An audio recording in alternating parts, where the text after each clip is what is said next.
Okay, so we'll see that browser exploit when it feels like running. Meantime, I want to talk to you about another thing. Okay,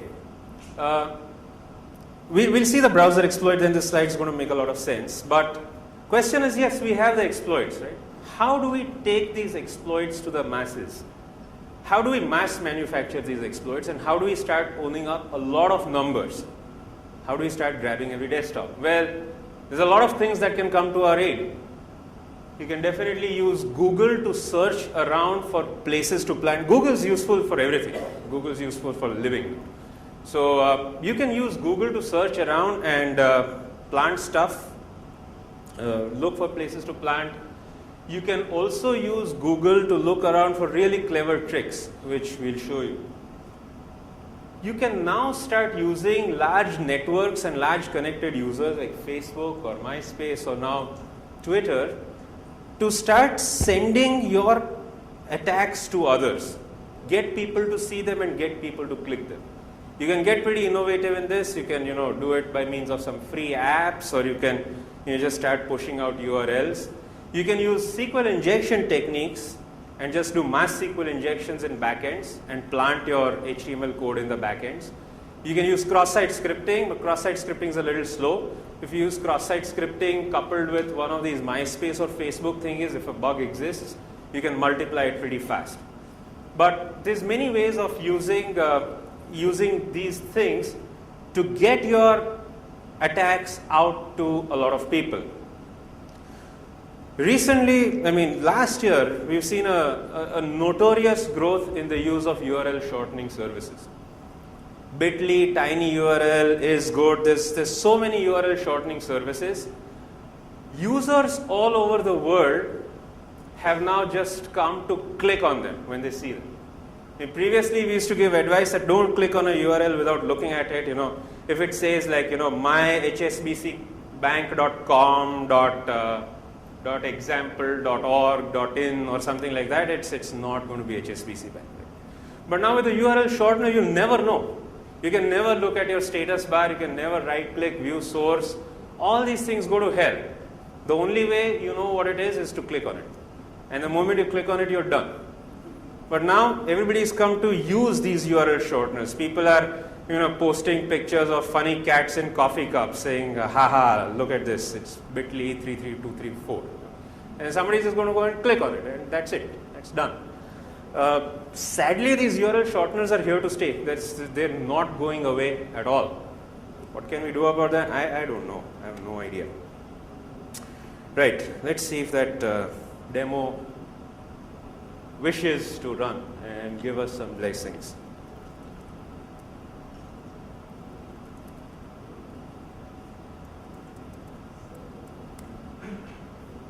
Right.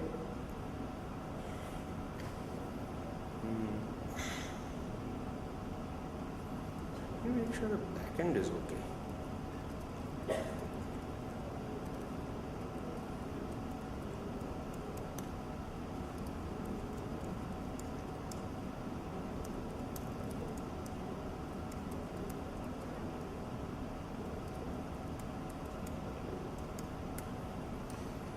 Oh yes, I know what was wrong.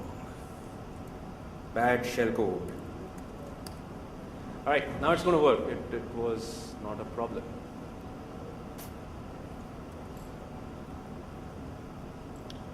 Okay, put in yeah.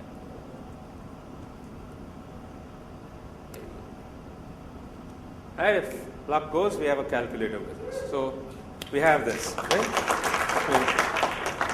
Well, that's the easy part. Now, how do you get a URL like this? Let me increase the font size so you can read. Yeah, here's the URL.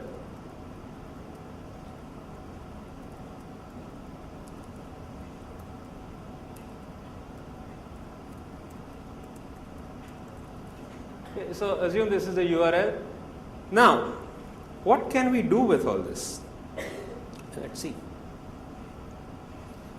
One of the really cool things you can do is, let's assume we have a vulnerable URL over here, right? Script hackers.org xss.js, common cross-site scripting testing script that we all use. You know what this thing does? Google in URL print.asp question mark URL equals HTTP. What's this going to do? We are looking for resources on the internet that will take a URL as an argument and return it us through redirection 302.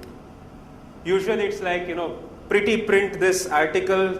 So it's like print.asp question mark URL equal to blah blah blah. Let me show an example if the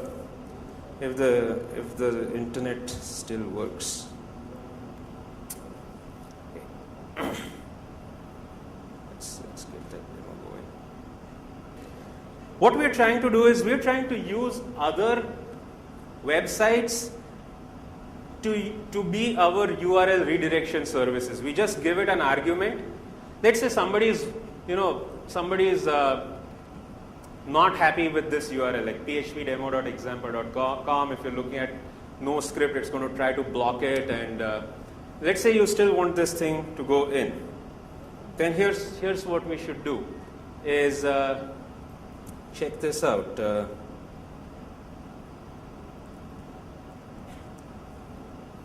Just Google.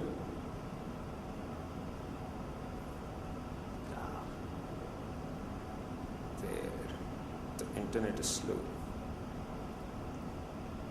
All right. Let's search for in URL print.asp question mark URL equals HTTP. Yeah. Search for this.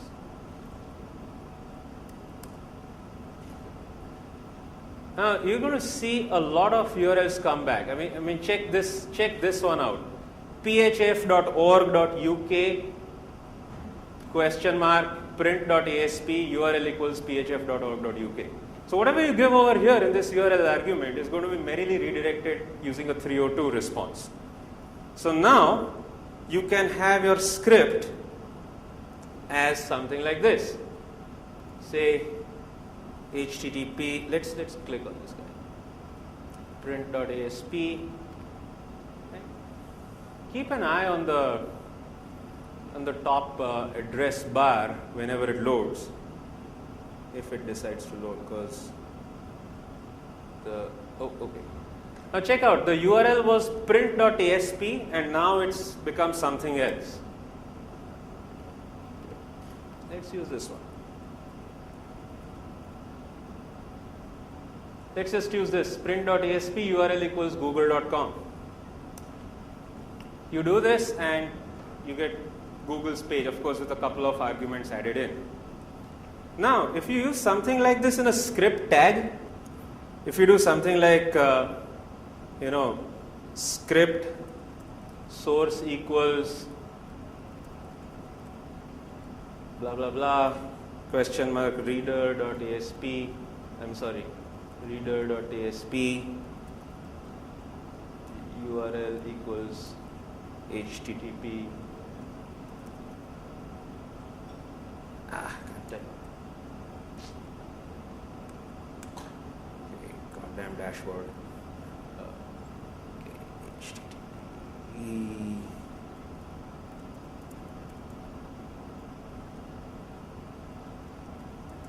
Script tags will obey 302 redirects. They'll keep on fetching until the tag loads, which is really interesting. So you can use redirection to disguise your script tags, the origin of the script.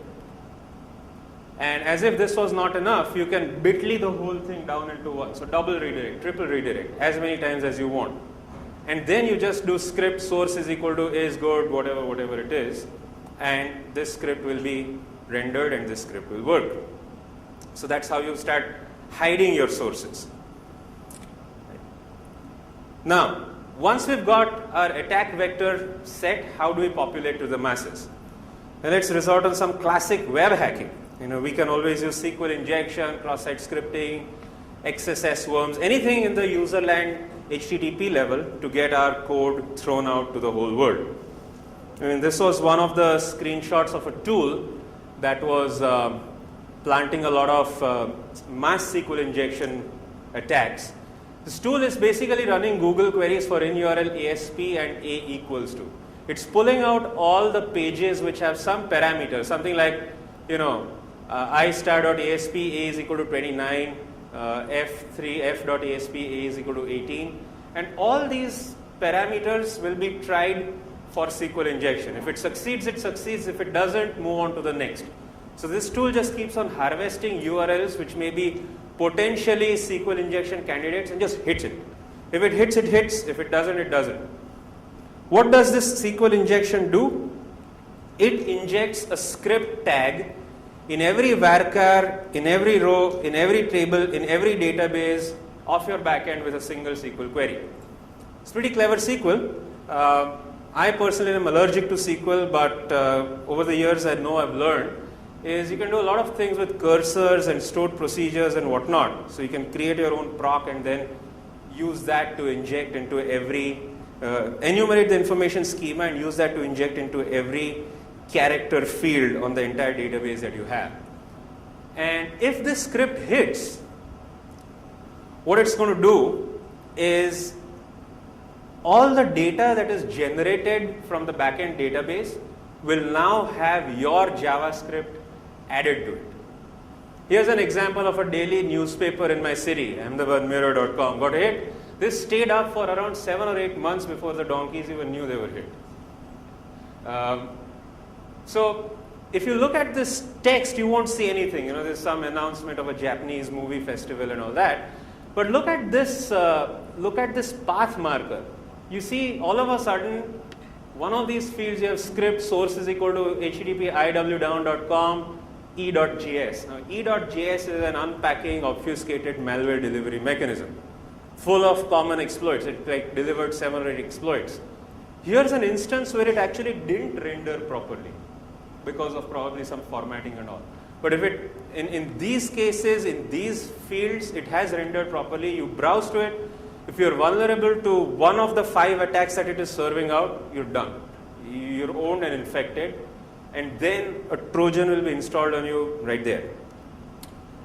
Here's an example of the whole injection vector. This is the SQL code of what it does.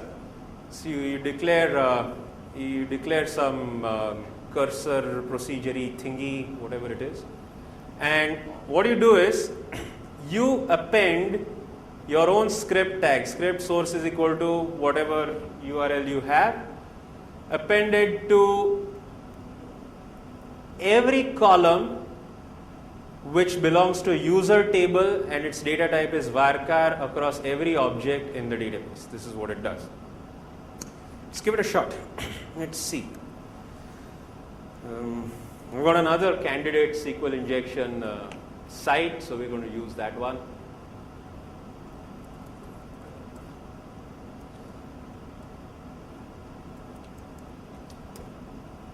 So here's a typical site, stuff that I use in my trainings all the time. Pallav knows this one quite well. We still use the same thing. See, things haven't changed. All right. So here's ID is equal to 2, classic SQL injection. You all know how this works, and you break it, and then go yay, we can break it, and then say or 3 equals 3. Get all the fun stuff, get your jollies out of it. Right? Okay, that's fine. But now let's put in this big, massive SQL injection vector in there. Let me pull it out. Okay,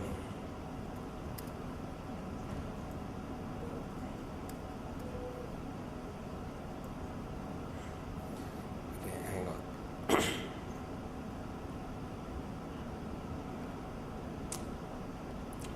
So here's the whole thing written in one line.